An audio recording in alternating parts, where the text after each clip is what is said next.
నా చావు నువ్వాపావా? నువ్వు డాక్టర్గా నీ అనుభవంతో చావడానికి ఉపయోగపడే మెడిసిన్ తెప్పించుకున్నా ఎలా పనిచేయకుండా పోయాయి? నేను పనిచేసే చోట డబ్బులు అడిగితే ఇవ్వనన్నాడు. ఎదురు తిరిగానని నా ప్రాణాలు తీయాలని చూశాడు. ఎవరు వాళ్ళు?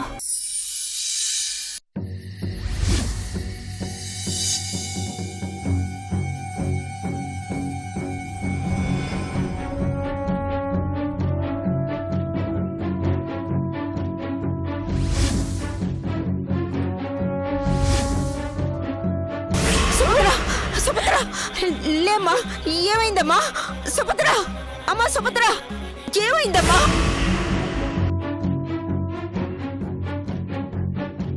ఏంటి ఏంటి ఆ పని? పెళ్లి ఆపటం కోసం అలాంటి పని చేస్తావా? నిజంగా నీకేదో అయ్యిందని నా గుండె ఆగినంత పని అయింది తెలుసా?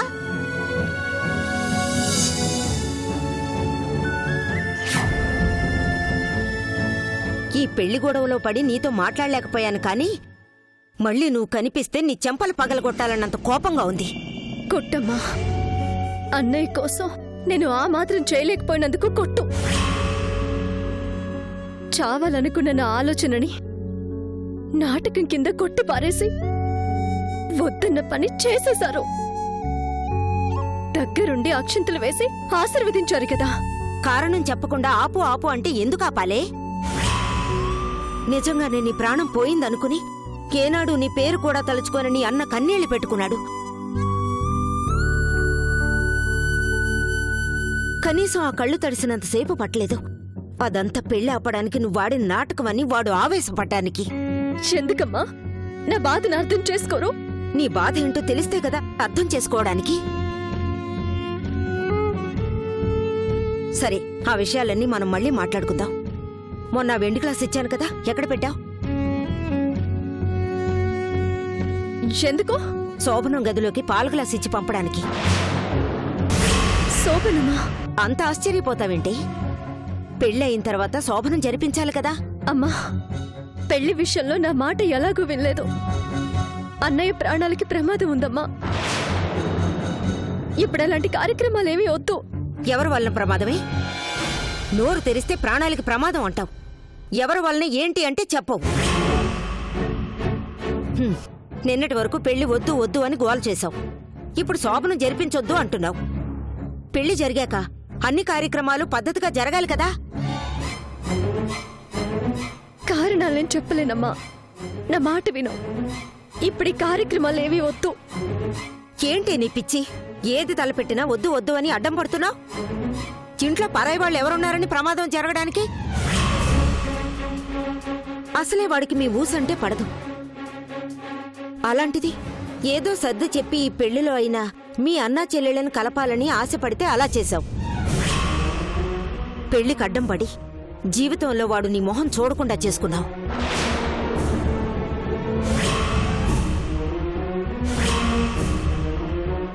ఇప్పుడు వాడి శోభనానికి కూడా అడ్డుపడాలని చూస్తున్నావు. నా బాధ అర్థం చేసుకోమ్మా. ఏంటి అర్థం చేసుకునేది? ఏంటి నువ్వు చేసే పనులు అర్థం పర్థం లేకుండా ఉంటే ఏం అర్థం చేసుకోమంటావు? ఇలా ప్రతిదానికి అడ్డుపడుతుంటే వాడికి కాదు నాకే చిరాకొస్తుంది.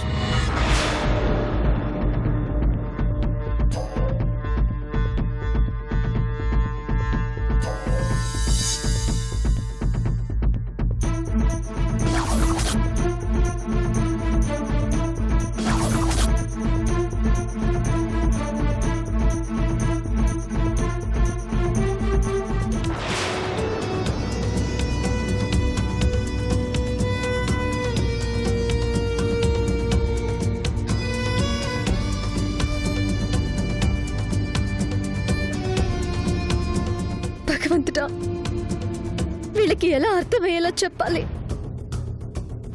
శిరీష నుంచి మా అన్నయ్యని ఎలా కాపాడుకోవాలి? శోభనానికి కూడా ఏర్పాట్లు జరుగుతున్నాయి అంటే ఇక శిరీషని ఎలా ఆపాలి?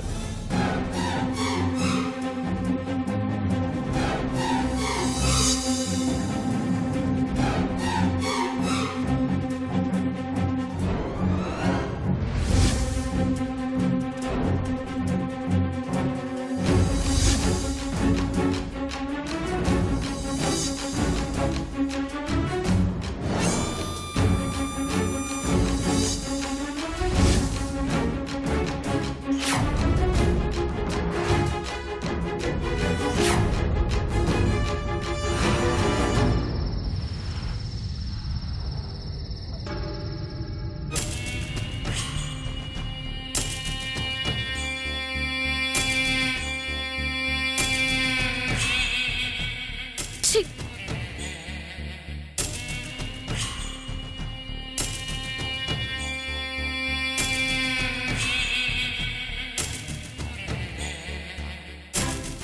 ఛ! ఏనాడు ఇంట్లో చిన్న వస్తువు కూడా ఇటున్న తట్టు పెట్టలేదు. ఆ హరి వలన పనివాళ్ళు రావడం లేదు, పిలిచినా పనిచేసేవాళ్ళు కనిపించడం లేదు. ఛీ!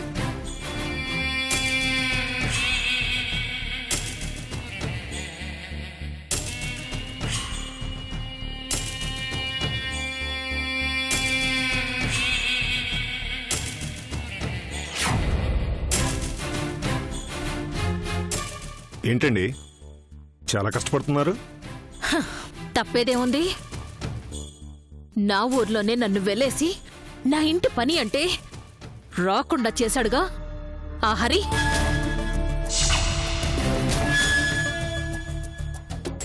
ఊరందరి ముందు అవమానించింది చాలక నా ఇంటికి ఊర్లో మనిషి రాకుండా చేశాడు. నన్ను పిలిచేవాళ్ళు లేరు, నేను పిలిచినా వచ్చేవాళ్ళు లేరు. ఇంతగా అవమానించిన ఆ హరిని ఏమీ చేయలేకపోతున్నాం కదూ. ఏం చేయగలిగాం? ఆకాశంలో ఉరిమితే నేల మీద పిడుగు పడుతుంది అని చెప్పి హరిని వదిలేసి ఆ శిరీష ఫ్యామిలీని లేపేశావు. అదొచ్చి హరిని ఏదో చేస్తుంది అనుకుంటే హాయిగా పెళ్లి చేసుకుని శోభనం చేసుకోబోతోంది. మనం మాత్రం ఇదిగో ఇలా ఏమీ చేతకాని వాళ్ళలాగా చేతులు కట్టుకొని కూర్చున్నాం. మీరు ఎలక్షన్లో నిలబడుతున్నారు కాబట్టి ఆ హరి మీద డైరెక్ట్గా అటాక్ చేసి అందరి దృష్టిలో బేడవకూడదనే బాణం శిరీష వైపు నుంచి గురిపెట్టాను. లాభమే ఉంది. నువ్వు గురిపెట్టిన బాణం గురి తప్పకుండా వెళ్ళి వాడి భార్య అయింది. అది నేను ఊహించలేదు. తన వాళ్ళను చంపాడు అన్న కసితో ఆ హరికి శిక్ష పడేలా చేస్తుంది, ఎలక్షన్లో హరి పోటీ చేయడానికి కూడా పనికి రాకుండా చేస్తుంది అనుకుంటే వెళ్ళి వాడి పక్కన చేరింది. రేపు ఎలక్షన్స్ లో కూడా ఆ హరే గెలుస్తాడు. నేను విత్డ్రా చేసుకోవడం మంచిది. లేదు చింతామణి గారు, అంత అవమానం జరిగినా నేనింకా ఈ ఊర్లోనే ఉంది. ఆ హరి గెలిచి ఈ ఊరి మీద పెత్తనం చలాయిస్తూ ఉంటే చూస్తూ ఊరుకోవడానికి కాదు. మరేం చేస్తాం? ఈ ఊరి మీది కావాలి, ఈ ఊరి మధ్యలో నా షాప్ ఉండాలి. మంచి మర్యాదల గురించి ఆ హరి దగ్గర ఓనమాలు నేర్చుకుని అదే దారిలో నడిచే ఈ జనం నా ముందు షాపు దారి పట్టాలి, ఆ మత్తులో ఊగాలి. ఆ హరి గొంతులో ప్రాణం ఉండగా అది జరగదు. అప్పుడు ఆ ప్రాణమే తీసేద్దాం. అడుగడుగున అడ్డుపడుతూ మనల్ని అవమానించే ఆ ప్రాణాన్ని ఇన్ని రోజులు బ్రతకనివ్వడమే బోనస్. అవును గణపతి, మనల్ని అవమానించిన ఆ హరి బ్రతకూడదు. నిన్న పెళ్లి అన్నాడు, ఈ రోజు శోభనం అంటున్నాడు. అంటే మనల్ని బాధలకు వదిలేసి అతను సంతోషంగా ఉన్నాడనేగా. అతని సంతోషానికి ఇదే ఆఖరి రోజు కావాలి. ఆనందంలో మనిషి ఆదమరుస్తాడు. అదే మనకి మంచి అవకాశం. చంపే గణపతి. ఆ హరి రేపటి సూర్యోదయాన్ని చూడకూడదు. కాబోయే ఊరి ప్రెసిడెంట్ గారు చెప్పాక వదిలిపెడతానా? రాయ్ అన్నా, రాయ్, ఈరోజు హరికి శోభనం అంట. వాడి ఏకాంతానికి ఎవరూ అడ్డు రాకూడదని అందరూ దూరంగా ఉంటారు. శోభనం కాబట్టి వెలుతురు కూడా వాడికి దూరంగానే ఉంటుంది. వాడిని చంపడానికి ఇంతకన్నా మంచి అవకాశం రాదు. లేపే. అలాగే అన్నా. రేయ్, తెల్లవారేసరికి ఈ ఊరు వాడి చావు వార్త వినాలి. వెళ్ళో.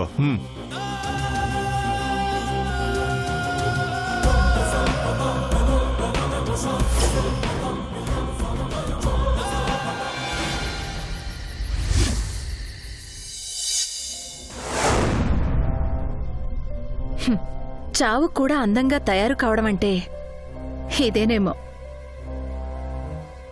హరి మృత్యువు నువ్వు.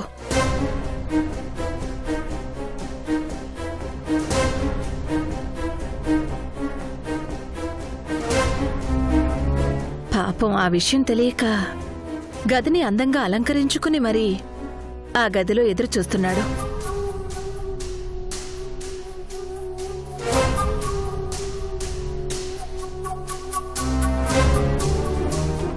అమ్మ శిరీష,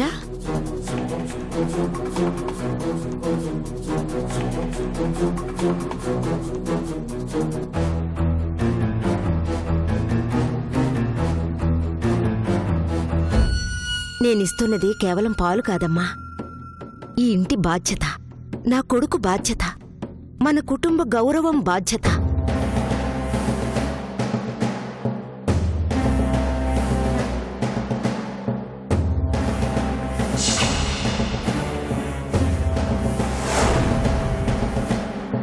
అయితే బావుండు అనుకున్నాను కానీ నువ్వే నా కోడలుగా వస్తావని ఏనాడూ అనుకోలేదు. అనుకోకుండా జరిగే వాటిల్లోనే ఆనందం ఉంటుంది అంటారు.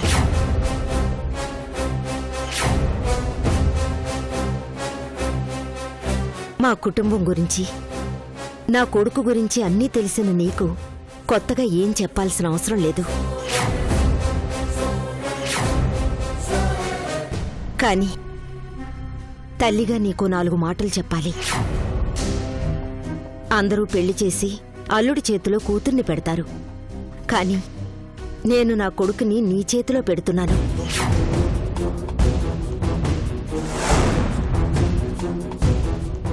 వాడు నా కొడుకని గర్వంగా చెప్పుకునే అదృష్టం చాలా తక్కువ మందికే వస్తుంది. నా బిడ్డ నాకు ఆ అదృష్టాన్నిచ్చాడు.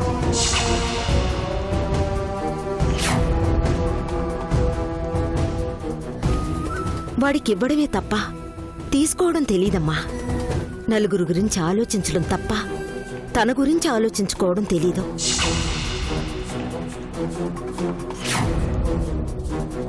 తల్లిగా ఇన్ని రోజులు ఆ బాధ్యత నేను తీసుకున్నాను.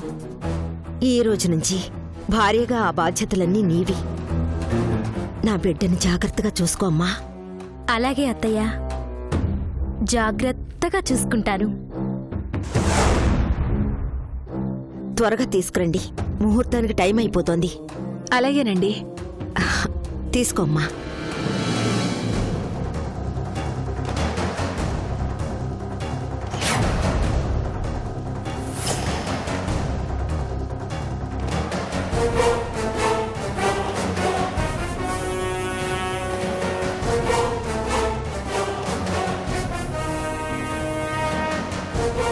జాగ్రత్తగా చూసుకోవాలంట. చూసుకుంటాను.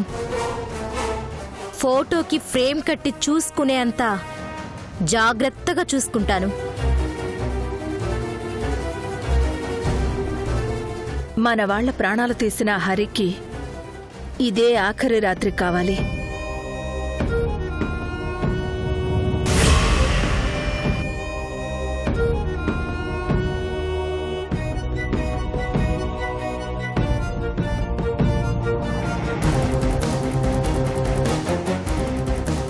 ఇదిగో ఆ పాలల్లో ఈ విషయం కలిపి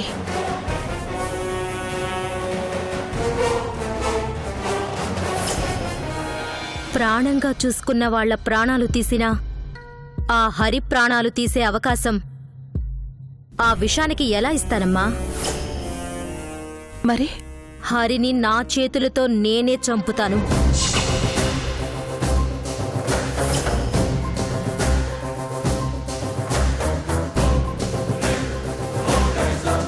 ఈ ఊరిలో అతని పరువు పరపతి అన్నీ పోగొట్టి అప్పుడు హరిని చంపాలి అనుకున్నాను. అలా అయినా హరి కొద్ది రోజులు బ్రతికే అవకాశం ఆ సుభద్ర వాళ్ళన్నకివ్వలేదు. నిజమే, సమయానికి నువ్వు చూసావు కాబట్టి, ఆ మందులు మార్చావు కాబట్టి సరిపోయింది. లేదంటే మన పగ పగగానే మిగిలిపోయేది.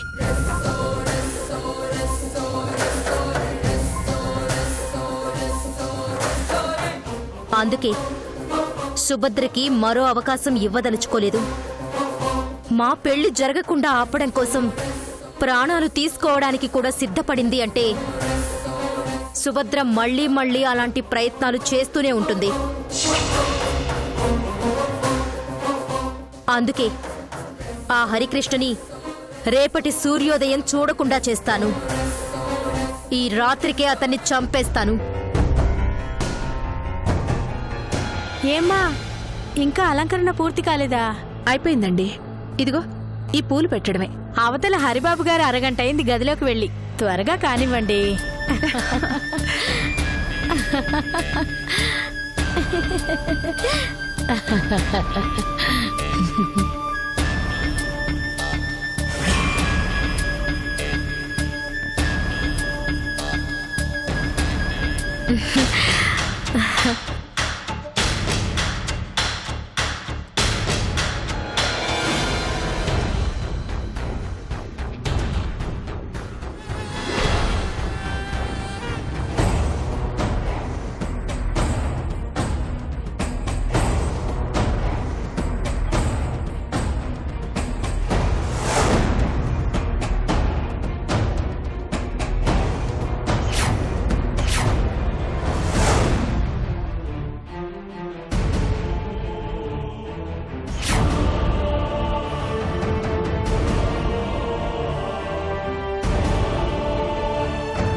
ఈ అలంకరణ, ఈ పూలు పండ్లు అన్నీ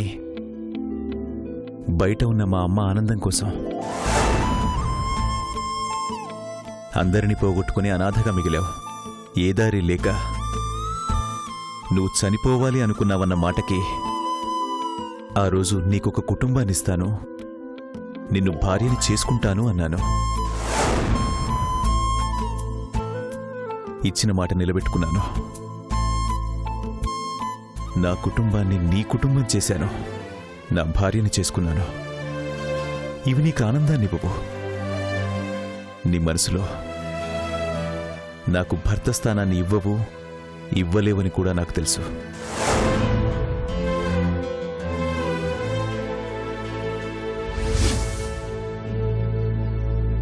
అందుకే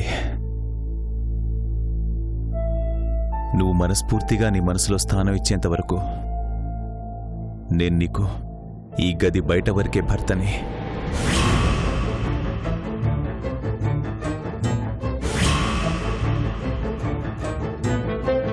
నీ వాళ్ళు చనిపోవడానికి నేనే కారణమని నీ మనసులో ఏ మూలో అనుమానం ఉంది.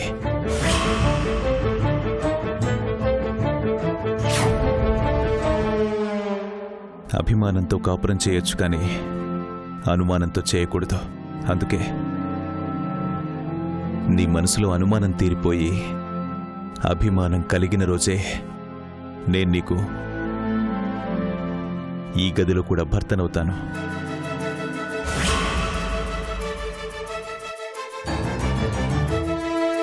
అప్పటి వరకు ఈ ఇంట్లో నీకు నీ గౌరవానికి ఏ లోటు ఉండదు.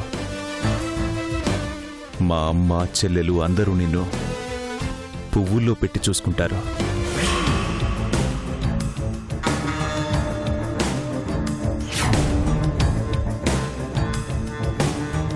ఆ పాలు తాగి ప్రశాంతంగా పడుకో. నేను బయట పడుకుంటాను. అయ్యో వద్దండి, నేను లోపల పడుకుంటే మీరు బయట పడుకోవడం ఏం బాగుంటుంది?